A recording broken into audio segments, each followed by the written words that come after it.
bubuksan ng abilidad ang mga estudyante mula sa ikasampung baita para sa Cluster Secondary School Press Conference o CSSPC ngayong ika-15 ng Enero.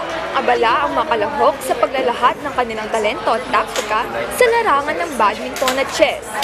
Sa bawat palo ng raketa at bawat maingat na galaw ng pyesa, malinaw na nagpapakita ang antas ng kanilang kahandaan, estratehiya at determinasyon sa kompetisyon. Sa loob ng paaralan, dama ang init ng laban at sigla ng kabataan habang nagsasama-sama ang mga mag-aaral upang ipamalas hindi lamang ang kanilang husay, kundi pati disiplina at